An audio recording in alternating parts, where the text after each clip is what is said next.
on today's episode of the Barbell Brew podcast, we are delighted to have Ellie Threlkeld. Now, Ellie is a cricketer, yes, having experience playing for Lancashire Thunder, captaining Lancashire Thunder in fact, having had experience playing for Manchester Originals in the 100, and also been involved in England squads throughout the years.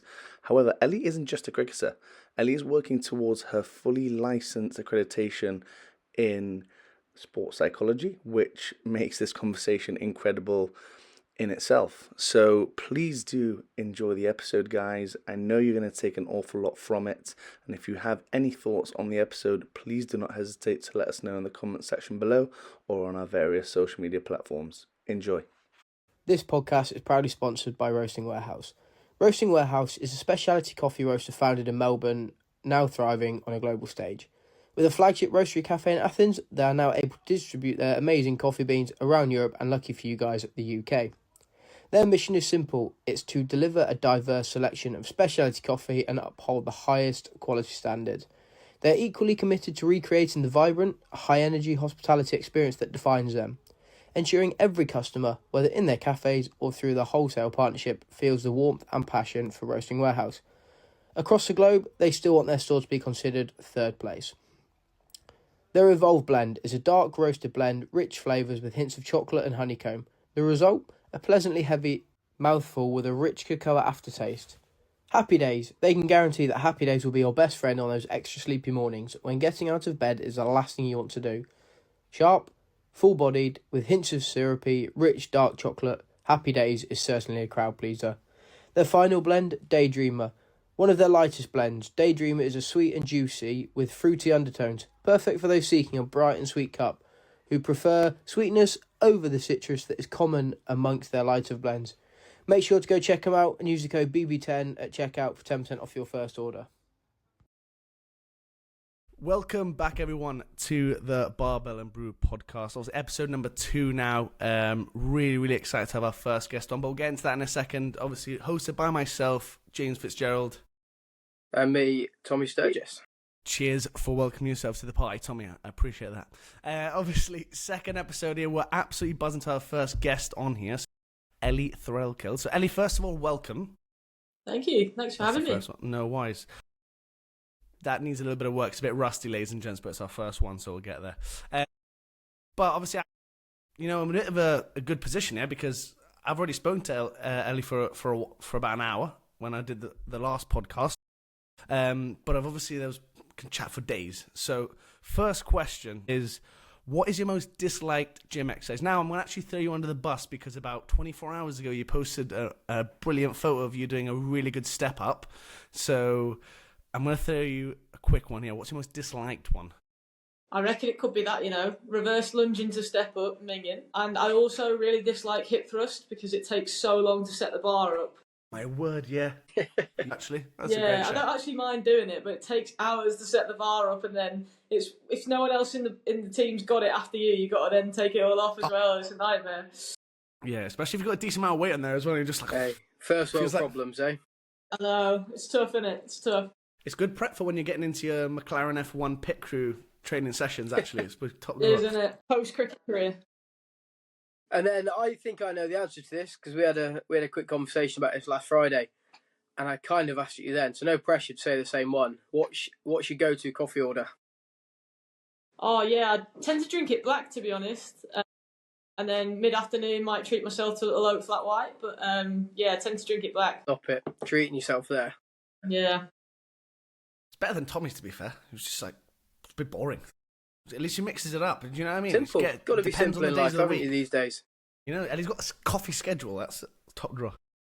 So, obviously, I'm very grateful to obviously know the journey to this point, but obviously for our viewers, for our new viewers as well, what kind of got you into sport in the first place? What got you to a position where you are now?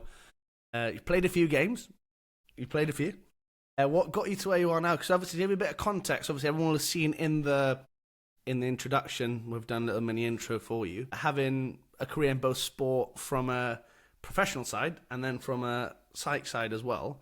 What got you into both of those?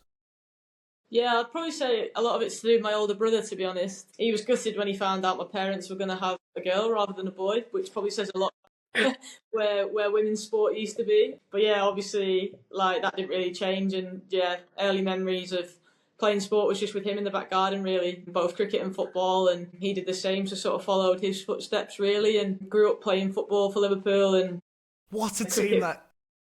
I know. Reds. Up the Reds, and then played cricket for Lancashire as well from the age of 9 to about 18. And yeah, just played both all the way through. And then at the age of sort of 18, I had to sort of make a decision of what I wanted to do, really. I was sort of in my last year of playing junior football at Liverpool.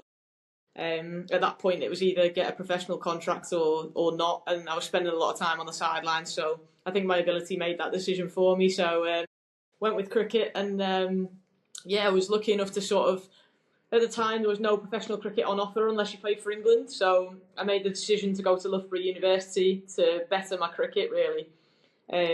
Messed all my A-levels up because I was never in school or college. And the only course that would let me on at Loughborough was psychology. Never studied it before. Didn't really know what that entailed, but I was like, oh, well, I want to go to Loughborough. If I get a degree out of this, then bonus, really.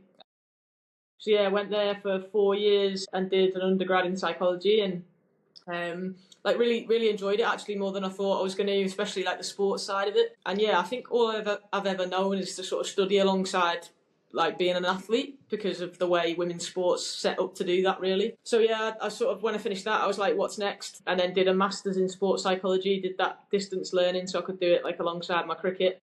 Because as I finished uni, it was like the COVID years. It was all a bit of a blur now, to be honest. But that was when it sort of got set up as the new professional era. So got a contract as soon as I walked out of uni, which the timing of that was unbelievable, really, because I think a lot of people in my position had just finished university and were looking for work, and it was COVID and it was really tough. So the timing of that was spot on, really. So yeah, then was full time with Lancashire from then, really. Once I left Liverpool at 18, I played at Wigan Athletic for a few years as well. Used to travel back home from uni to play for them on a Sunday. And then once I got my professional contract, all of that had to go, unfortunately. And yeah, since then, I've did my masters in a year. And like I said, like distance learning, did a lot of that when I was out in Australia, actually playing out there. And then once I finished that, again, not very good at sitting still. All I've ever known is to study. So gone into doing my qualification in sport and exercise psychology with the BPS, which is basically just loads of applied practice. So I'm currently working in loads of different environments, and I have a supervisor now, so I'm basically a sports psych, but just have to report to my supervisor and use her for sort of advice and stuff, and reflect on sessions and that sort of thing. So that's where I'm at now. Yeah. Nice. I guess from my point of view, switching the wings to the wicket keeping gloves. I love that. Yeah. Just from my point of view, just quick. I've got 2 questions, I guess. You mentioned you got a brother, obviously growing up playing sport alongside and in the back garden. Did you find that helped you progressing through your career in terms of that competitiveness? I know I've got a sister and she's not the most competitive person, but we'd never give each other a win no matter what. Now, did you find that helps as you've grown up? Yeah, I definitely did. And I think just playing men's cricket in general really sort of helped my development, really. I think, like, obviously a completely different challenge, and as soon as you play like men's second team cricket as a 15-year-old girl, like that's going to pose a lot of challenges in the first place. And I'm a huge advocate for that. Like, obviously women's cricket's like taken off now, and like women's teams have got their own teams and stuff, and obviously for girls to play women's cricket now and have that option is amazing. But I'm a huge advocate for playing men's stuff, because I think it really sort of challenges you in different ways. And I'd not long took up keeping at that point, and I remember playing second team cricket and I'd literally barely even started wicket keeping, and I had to learn quick. And obviously like men's dressing rooms can be pretty brutal at times, and I think it was pretty character building for me, really, and sort of set me up for a career in professional cricket. So yeah, I'm definitely a huge advocate for that. And yeah, my brother's very competitive as well. Even now, if we ever played, he'd be exactly the same. There's no such thing as a friendly game of Uno, is there? Yeah, no. It's always fun. There's always someone. It always ends in tears, but no. Where's the Monopoly table? Yeah. And then my second question to that is what you've just mentioned is, I guess, viewers listening, and my first instinct was, why cricket? At the start, when you mentioned, you could be playing for Liverpool, and you're thinking, don't get me wrong, the glamour of lifestyle that goes with it and the paycheck, albeit not as big as the men's, but probably, if we're realistic, probably bigger than cricket. What made you, I guess, sway towards the cricket side of it? Yeah, I think I mentioned before probably ability, and I think that came from sort of doing pretty well at cricket at the time. I was in and out of England programmes, so I was missing weekends to go and play. I was missing weeks because of tours and stuff with England. So I think like my natural ability pushed me towards cricket, and then back end of my career at Liverpool, I was barely playing, to be honest. So it was sort of like an easy decision in one respect, because I knew it was the right one. But then to leave a club that you've supported your whole life, and my family are like massive Liverpool fans, so that was a pretty tough like to leave there. Like, yes, I did it on my own terms, and yes, it might have ended in me being released, but like to have that conversation and be like, oh, I think it's time for me to go, was like really, really tough. Yeah. But no, I definitely think it was the right decision. I think like I don't have too many regrets in life, but one of them is I wish I'd have got fitter quicker. I think when I was at Liverpool and like when I was a youngster, like there's not loads of, or there wasn't back then, like emphasis on fitness, and I think that probably held me back a bit in my football career. So yeah, who knows if I'd have got fitter quicker, like technically I was always decent, but yeah, I just probably lacked a bit of fitness and speed really. So I reckon if I'd have done that earlier, then maybe it might have been different. But yeah, obviously wouldn't change anything for the world. Hey, if only there was a Fitzy around that time at Liverpool, eh? I know. Well, I mean, yeah, no comment on that one. You know what I mean? It's just I need to got a fair few years before I get to work for Liverpool. That would be a dream, probably one day. That was. Well, actually, one of my Gibraltarian friends actually just started working for Liverpool 7 months ago, so, and used to be a boss in Gibraltar football. So, mate, like, can't imagine how amazing that must be. From your side, Ellie, because obviously with Tommy as well, working in kind of that youth athletic development, like youth sport, if you like. I don't know about you, Tommy, but I find it so hard to speak to our lads on the academy or even like the EPP where they're like 13 to 18 and you're just like, when do you have your cutoff and when is your line between you've now got to choose one thing or actually you doing that other sport is actually going to help you quite a bit? Because we've got lads doing ridiculous schedules that if you probably gave to one of our pros, they would probably tell you where to get off to. Yeah. And you're just like, there's no chance. Like, and you're talking about, yes, the mantra is that as long as it goes, as long as you can, multi-sport is brilliant, builds things like coordination, stuff like that. For you, and you just mentioning there that you're like, oh, I wish I could have fit quicker. Is it a case of that, or is it a case of that you felt you had almost too many cooks in the kitchen kind of thing at that time? I think for me, I just sort of didn't really place enough emphasis on it. I didn't realise how important it would have been. And probably, like, say, for example, cardiovascular fitness, it's obviously probably more important in football than it is cricket. Like, cricket, you're obviously looking at shorter bursts and stuff like that. Obviously, it's still important. But, like, yeah, I just think, like, probably didn't realise that was holding me back at the time. You're a kid, you don't, I guess if I, like, looking back, that was definitely the issue. And I didn't really realise it at the time. But yeah, I'm definitely like a huge advocate for multi-sport. I think like as much as like I'm saying I wish I'd have got fitter quicker, I definitely think it made me a better all-round athlete. Obviously loads of sort of key transferable skills. I was in a team environment in both sports from a young age, so like all that stuff like communication, teamwork, all of that. And like I think like obviously like I'm captain at Lancashire now. I think a lot of them like leadership traits like was probably from playing centre half at Liverpool and having to like you're a leader when you play in that position. Similarly in wicket keeping, like you're probably a leader without even like having the captaincy. So yeah, there's loads of key transferable skills. I guess like it's probably just where the cut off is in terms of are you getting enough time on task in your main sport. And I think like growing up doing both, it worked pretty well because I was like cricket in the summer, football in the winter, so like there wasn't loads and loads of crossover. So it did allow me to do both, and I think it was like football was quite a nice release away from cricket. Like obviously very different sports. Cricket's quite mentally taxing, and to sort of get that sort of like freedom of just running around a football pitch, like I used to really enjoy. So, and I think enjoyment's probably really key at that age, isn't it? So, yeah, I'm a huge advocate for it. But I guess like as long as you're getting enough time on task in your main sport and you're training well for that, then I don't think there's a reason why you shouldn't do both. But I guess as a kid, like your schedule's mental, but you don't really know any different, and you're sort of invincible at that age, and you just your mum and dad take you to training, you just train, and then you go home, and that's just what you do. It's all preparing you for 130 sets in the field. Come on then. Yeah. Can anything prepare you for that? Nothing, absolutely nothing. I did it once when one of our pros was sick in the second team. Oh my lord, that was the longest day of my life. Oh my lord. The worst thing is you go back to your hotel room or your room and you just stare at a wall for the next 3 hours. Yeah, true. Well, Tomo, to be fair, Tomo bought me a nice bit of dinner after that, to be fair, after he was They had food poisoning, so I'll never let him down for that one, though, unfortunately. Yeah, I guess I'd like to quite like to dive into more the psych side of it now. You've mentioned there, and it's a nice big flex, the leader of the ship at Thunder. Now, obviously, with your background and being in that position, do you feel it's almost your, I guess, obligation to try and put your arm around other people in that team? Because you're not the oldest of people, so I guess there's that maturity level then of actually, do you step up, help put your arm around them and almost take them under your wing to a degree? Yeah, definitely a big element of that. I think especially when we were sort of in that period where it was like becoming professional, there was people working full-time jobs and then coming to training, and there was all sorts going on really, and it was quite a hard environment to manage because, yeah, like I said, you had players who were full-time, and we were very fortunate, but there was only 5 of us at the time. And so the rest of the squad were like, yeah, working like nights and then coming to train. It was mental. So yeah, definitely an element of that, and I think a big job of mine when I got the captaincy was, right, okay, how are we going to create this sort of professional environment? Big credit to Paul Shaw, who was in charge at the time. He was absolutely amazing at that. A lot of the foundations we've got now are because of the work he's done.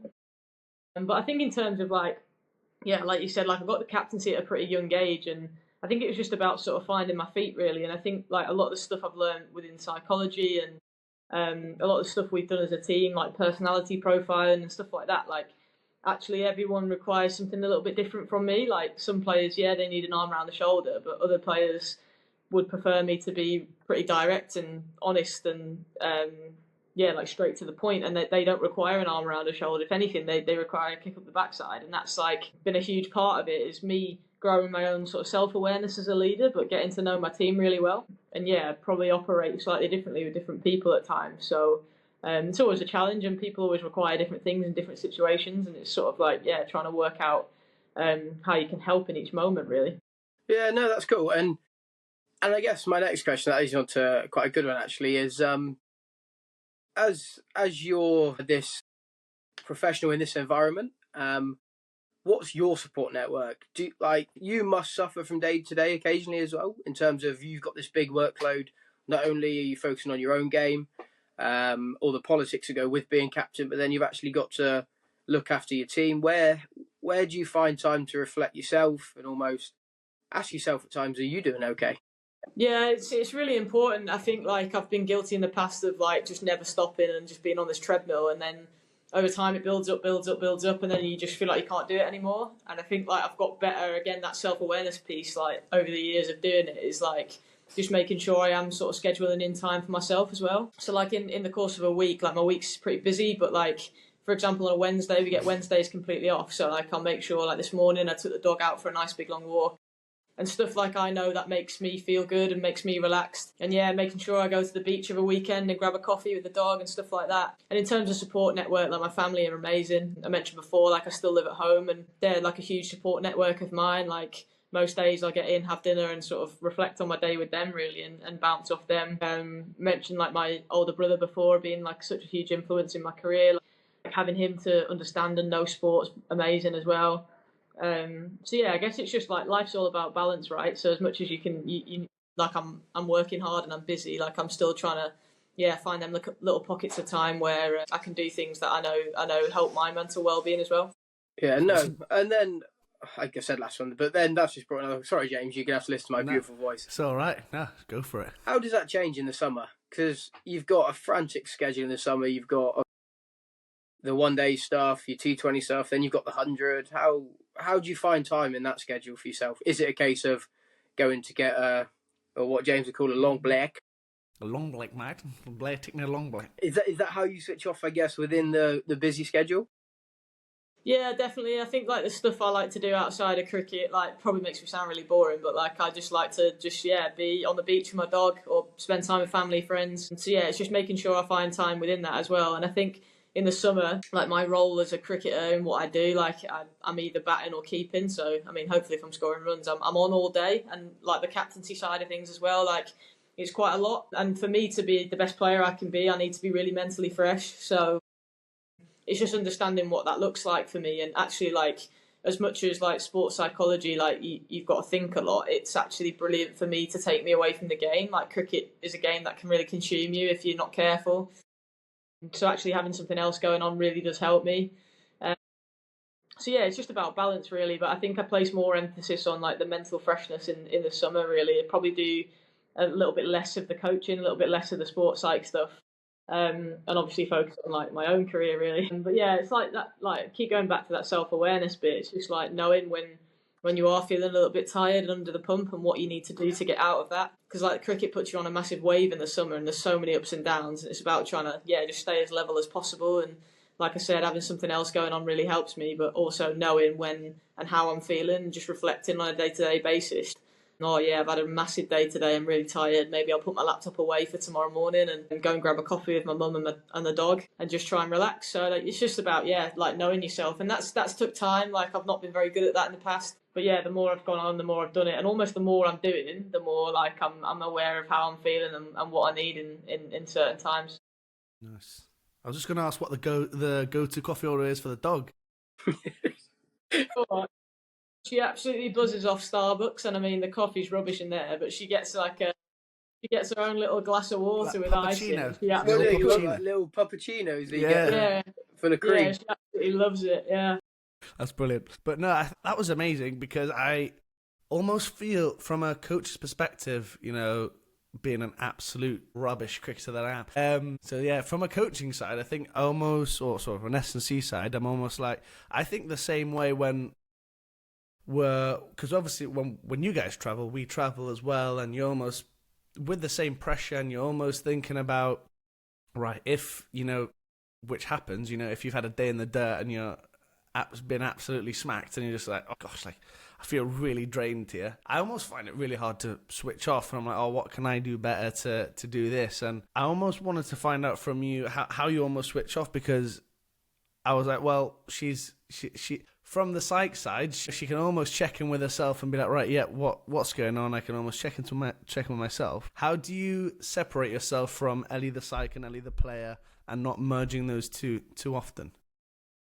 Yeah, it's pretty difficult to be honest, but I think like what is amazing about it is it does help. Like both things really help each other. So the psych stuff I've done have really helped me as a player and to understand how I can perform under pressure and all of those things that you learn as a psych, like I've been able to apply as a player, which has been amazing.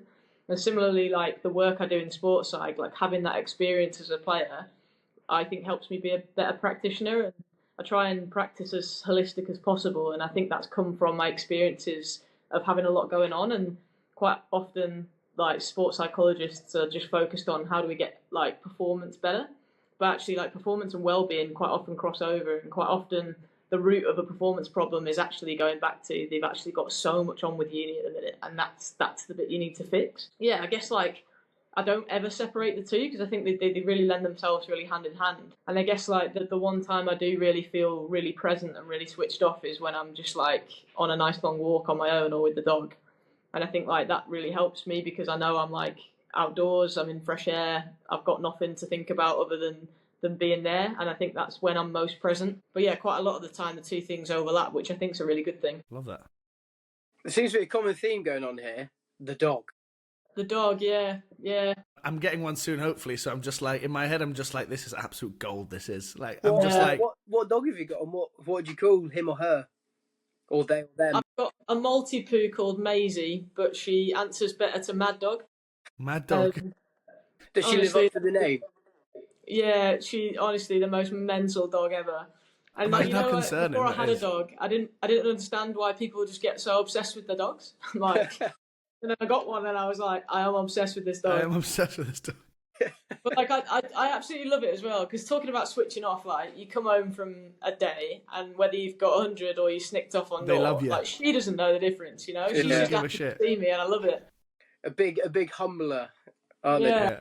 I was going to say, imagine just walking down the street next to you, and then just like he runs away, just like she runs away. Mad Dog.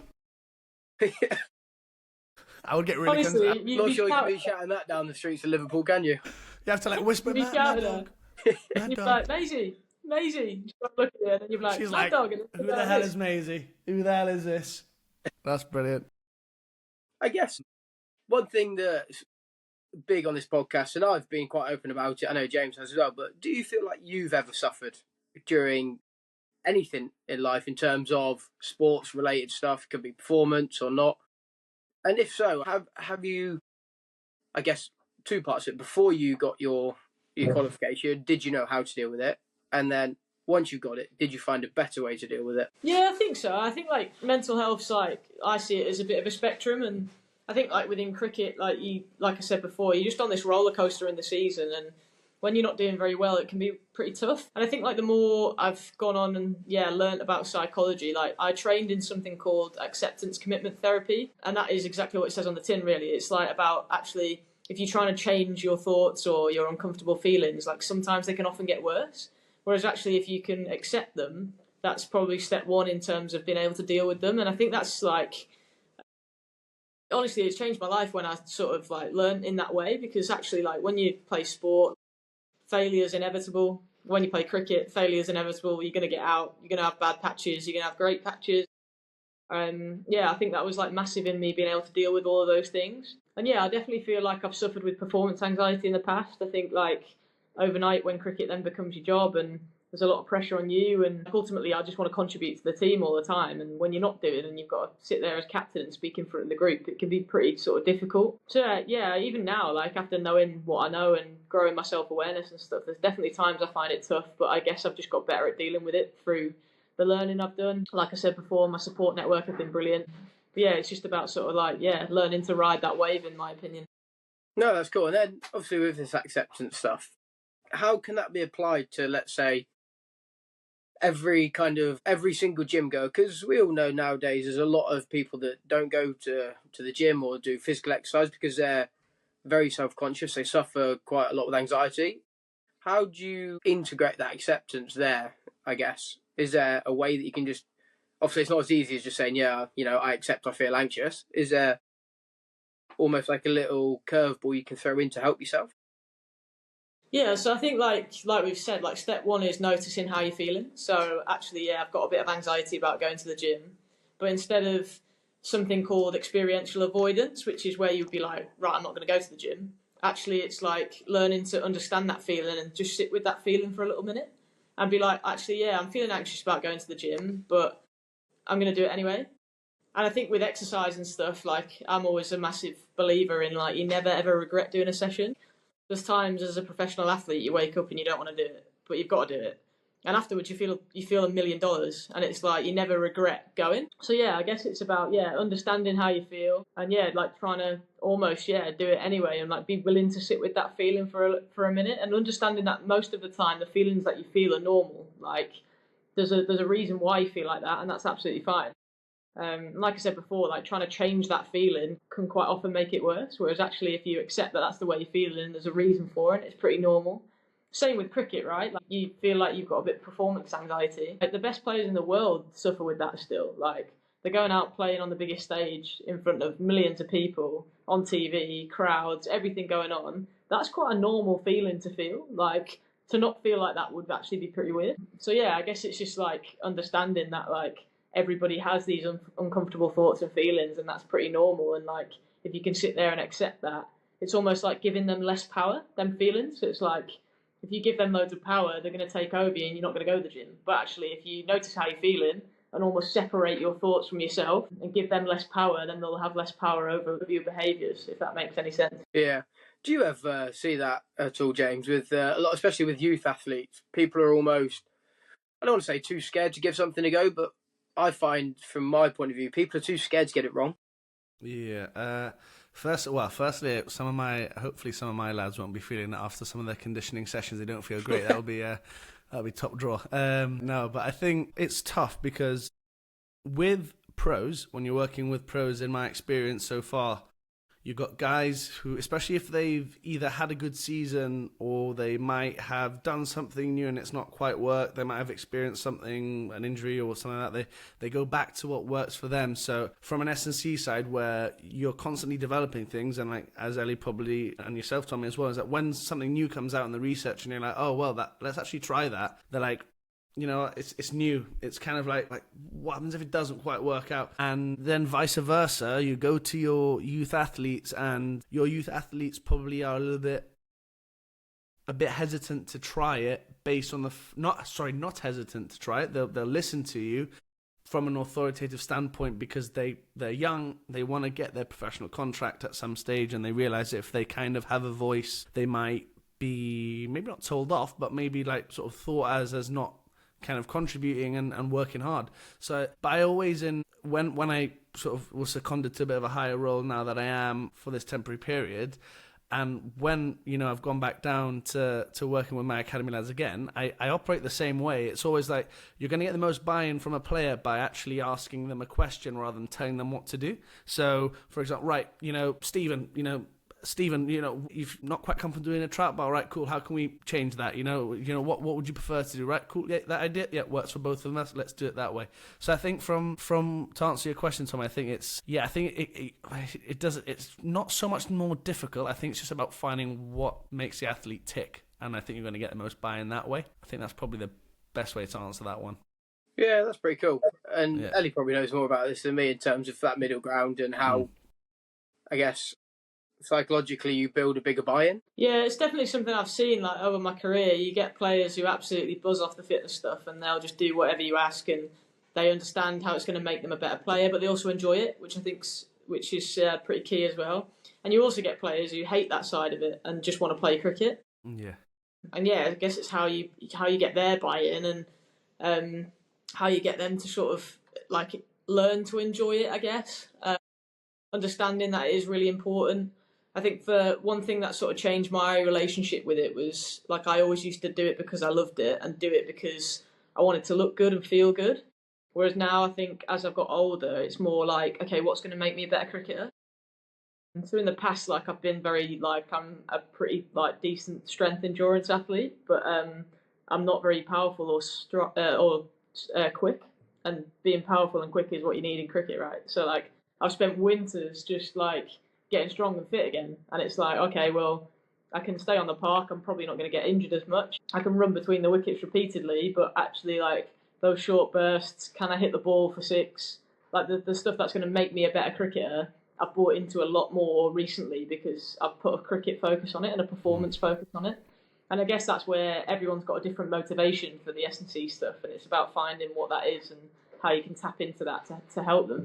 I almost feel sometimes, and I've tried to bring it in, where you go into a new environment or a new player comes in and you're just like, right, it's going to be this bog standard S&C guy who's going to tell me what to do. And I'm almost thinking the opposite. I'm just like, yeah, I'm an authoritative figure to a certain extent, and you have to have that professional kind of boundary, if you like. But ultimately, if we're going to spend more time with these guys and girls than we are our family sometimes, you're like, you've got to have that buy-in. And one thing which I actually said recently in an interview I had was that I almost try to win them over first, because I know that when it's really shit and they're doing an exercise or a conditioning session which is, I know they feel like shit, and you're just like, this is grim, and you're just like, well, come on, let's do this for Fitzy, let's do this for Fitzy rather than actually, doing it for them, because they know it's going to help them, right? We're not going to actually do something to them to make them feel grim, and it's not going to make them either better condition, it's going to be stronger, faster, whatever. They're almost like embracing that kind of challenge and be like, yeah, Fitzy's told us to do it, let's do it for him. And that's what I felt kind of gets the maximum out of it. And not to go off on a tangent, but I feel that it always comes back down to if you're working against them, they're going to push back even harder, and it's going to be more of a challenge. But I suppose it becomes easier as you get more experienced, as you guys, both of you who have both played and coached in both of those environments. I think you can almost sympathize with them a bit as well. And just like some people, sometimes they try to be like, oh yeah, mate, yeah, it'll be all right. And they're just like, what the bloody hell do you know, mate? Like, you've not done this. And you're just like, well, actually I have, mate. So just like, give me 2 seconds of your time. But I suppose just to come back to it, I suppose a question I had for you, Ellie, you mentioned it when you went and you got your professional contract straight after you finished uni. Do you reckon, so linking it in with Sturge's question, do you reckon you would have felt the exact same if you hadn't have got one and you would have gone straight into doing your extra psych your extra psych accreditation, or would you reckon it might have taken you a bit of time to either bounce back, or do you reckon you might have felt even more anxious or develop something else? Yeah, I guess so. I think like I'm in a pretty fortunate position now where I'm doing sports psych alongside cricket, and I think a lot of people who finish their undergrad masters then have to go and do what I'm doing now, which is loads of applied practice. But like I've got to earn a living through that as well. Whereas like actually to work in elite sport, it's really tough unless you know the right people. And I'm doing quite a lot of work voluntary at the minute, and I think the only reason I can do that is because I'm a cricketer. And like some of the opportunities I've had at the minute are amazing, and like I'm willing to do them voluntary because they're great opportunities. But actually, if I had a mortgage to pay and I wasn't a cricketer, I probably wouldn't be able to do that. So I think like that's where like that probably takes a lot of that anxiety away. But I think a lot of people in my position who didn't have a career alongside it would find that really tough. So yeah, it's a tough one really. But I think there was a lot of anxiety around like the job in general anyway, just because like what you learn at undergrad and master's level doesn't teach you to be a sports psychologist. It teaches you the knowledge, but actually, like you're learning on the job all the time, and the way to apply that knowledge that is not in a textbook. They never tell you that. You've got to learn that on the job. I guess it's probably similar in S&C world, right? Definitely. Massively. I think that, you know, everyone, there's a lot of kind of scrutiny now at the minute about how working in sport, you know, is, you know, the pay's not great, the actual kind of environment of working in, the work-life balance isn't great, and you're just like, yes, but you spent 3 years, well, 4 years if you've got a master's, or even 5 now if you've done a sandwich year, to apply these things in a professional environment. So yeah, there is going to be a bit of a transition period where you've got to work for free sometimes. And I got asked a question, I think, when I did a podcast for this, for a mentorship, and it was just like, oh, do you feel that, you know, they should pay their interns? I'm just like, I think people hyper focus on that too much. I think yes, it's brilliant if you can get both 100%. However, I think everyone, you know, has to go through a bit of a stage where they are learning about the brilliant basics of actually working in sport. I've told, you know, our lead S&C left, and I openly very much thanked him, because I said, mate, you've taught me so much about working in professional cricket and working in county cricket versus actually probably what someone would tell you about just working in S&C. I think it's so different, because, you know, that if you get a gaffer who you know for a fact that if we're having a bad day, you know, you're not going to go to him, yeah, gaffer, just to let you know he's bowled so many overs, and he'll just tell you to fuck off, really. And you're just like, right, okay. So of what he taught me about, you know, just having a bit of awareness around what the results are telling you, and when to get your message across, when to approach players, you know, and how to approach players. You can never ever learn that in any textbook or anything that they teach you at a uni stage. I don't know about you, obviously coming from a side which, you know, is very much like sort of specifically focused, orientated, where, you know, I don't know about you. Yeah, I think there's a fine line. You mentioned internships need to almost be voluntary, which I agree with. But I don't know if you've seen that internship I sent you a few weeks ago. Not naming the establishment, but a professional rugby team in Leicester who advertised an internship, 40 hours unpaid. And you're like, that's a full-time job. Yeah. So I think you're right in terms of, yes, don't expect to be paid, but actually there's got to be a middle ground where organisations aren't almost taking the piss out of you. Exactly, yeah. I think that, yeah, for sure. But yeah, I think, and then to touch on Ellie's point, I think university gives you the bare minimum foundations, but then actually off you go. Here's the real world. Now go and learn. You're off your I bike. found going through uni, the longer I was there, also 4 years. So within my third or fourth year, it was a case of it's a lot more independent study, and it's one of those cliches. You get you get out what you put in. But yeah, I guess I've got a question for you both. Don't feel obliged, like have to name and shame, but I'd love to know who the worst trainers are in your environment. Because I'm not naming names, but Jack Home at Worcester, we were both awful. Like, we'd train, but we'd probably rub off each other a bit too much. But he's a top bloke, and I think he's got a hell of a future because he's really one of the smartest people around, apparently. And he must be doing something right to sign a 3-year deal at the age of 18, 19, rather than a rookie. So I think he's got a hell of a future. But going back to the question, I'd love to know who your worst trainers are. Well, I'll let Ellie go first as skipper, yeah, because both our careers could be on the line here. Yeah, it's tough. I'm not going to name names, but I think like in the past, like we've struggled a little bit with that, and like I said before, like it was difficult when like players were working nights and then come to training and all that sort of stuff. And I found like now that we're fully professional, the environment's class and like everyone works hard, and I think like getting that right helps the players who are poor trainers to almost buy into that and change. We've got a bit of a sort of strap line as a team, and it's like, will it make the boat go faster?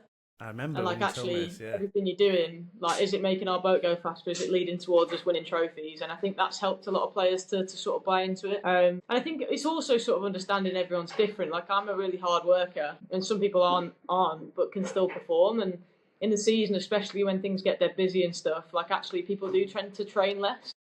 And I think it's just understanding what you need rather than just ticking boxes there.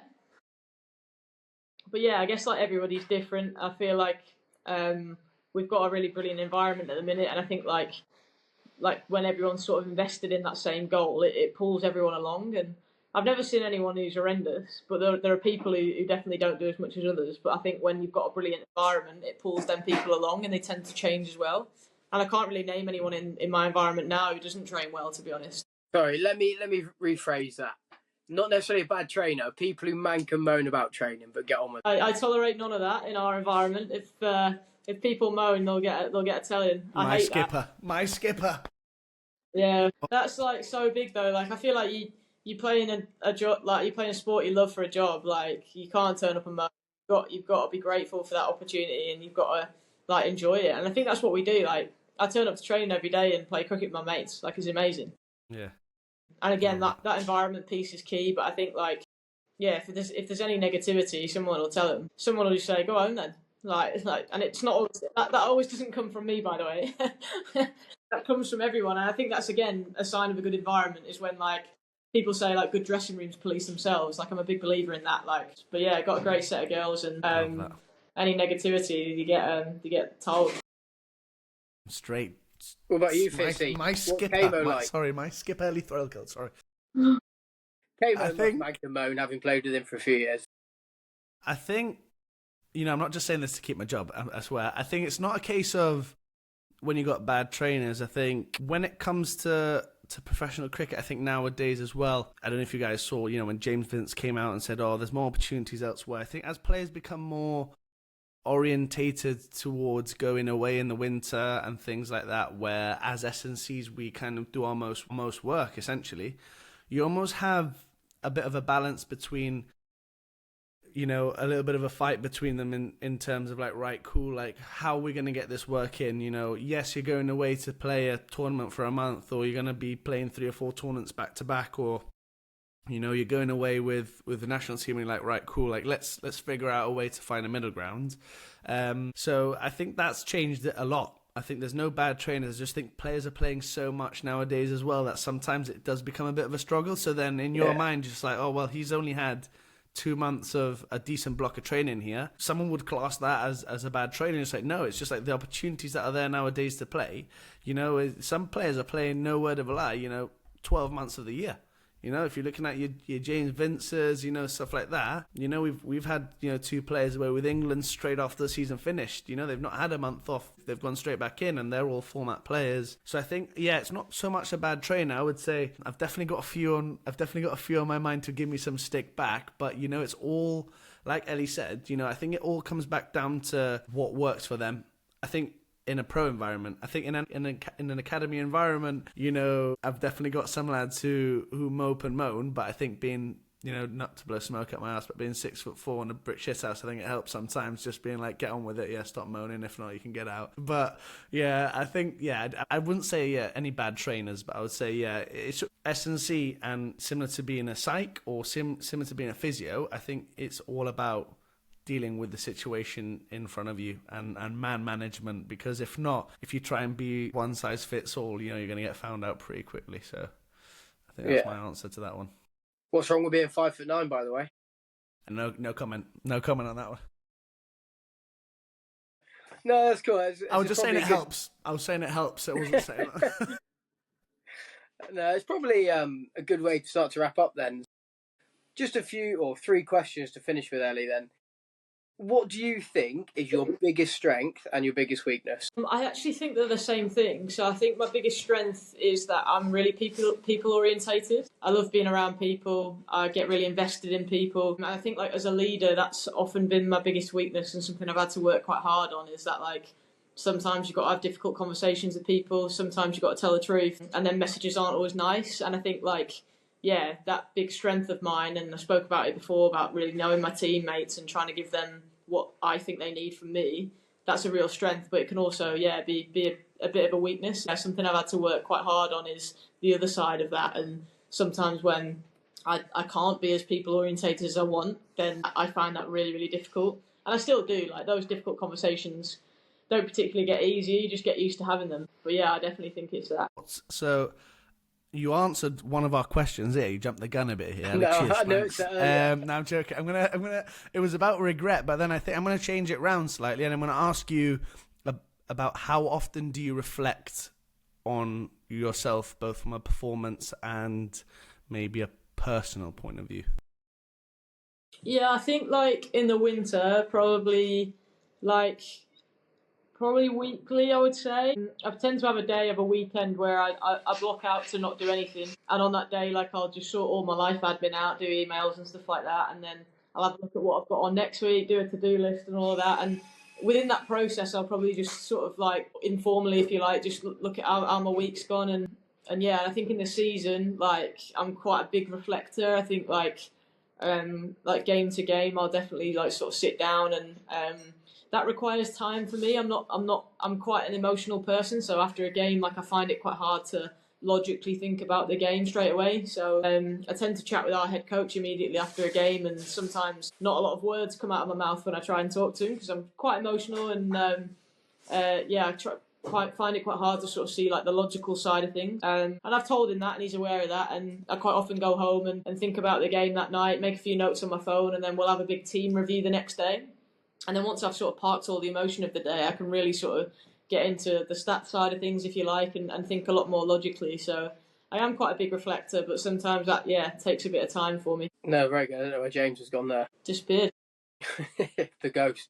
And then just to finish with, I guess it's, what do you want your career to be, or your legacy to be remembered as a player? I think to be a really hard worker and to have given it everything I can. I think like I wouldn't put that on like an outcome thing, because I think that's, if I'm doing all I can, the outcome's sort of out of my control, if you like. I think I'd like to sit there at the end of my career and be like, I've given it everything, and then I can be sort of proud of what I've achieved and content with what I've achieved. But yeah, I think from like a character point of view, like hard working and a pretty good person as well, place quite a lot of value on that in life. No, that's awesome. And look, it's been an absolute pleasure chatting to you. I hope people listening can take one thing away from it, especially from the sports psychology side of it, the way that's going now, not just through cricket, but through sport. So yeah, it's been an absolute pleasure. No, thanks for having me. Cheers, Tommy. Don't know where James has gone, but send love to Mad Dog as well. I will do. Take care. Cheers. Bye-bye. This podcast is proudly sponsored by Roasting Warehouse. Roasting Warehouse is a specialty coffee roaster founded in Melbourne, now thriving on a global stage. With a flagship roastery cafe in Athens, they are now able to distribute their amazing coffee beans around Europe, and lucky for you guys, the UK. Their mission is simple. It's to deliver a diverse selection of specialty coffee and uphold the highest quality standard. They're equally committed to recreating the vibrant, high-energy hospitality experience that defines them, ensuring every customer, whether in their cafes or through their wholesale partnership, feels the warmth and passion for Roasting Warehouse. Across the globe, they still want their store to be considered third place. Their Evolve blend is a dark roasted blend, rich flavours with hints of chocolate and honeycomb. The result? A pleasantly heavy mouthful with a rich cocoa aftertaste. Happy Days. They can guarantee that Happy Days will be your best friend on those extra sleepy mornings when getting out of bed is the last thing you want to do. Sharp, full-bodied, with hints of syrupy, rich dark chocolate, Happy Days is certainly a crowd pleaser. Their final blend, Daydreamer. One of their lightest blends, Daydreamer is a sweet and juicy with fruity undertones, perfect for those seeking a bright and sweet cup, who prefer sweetness over the citrus that is common amongst their lighter blends. Make sure to go check them out and use the code BB10 at checkout for 10% off your first order.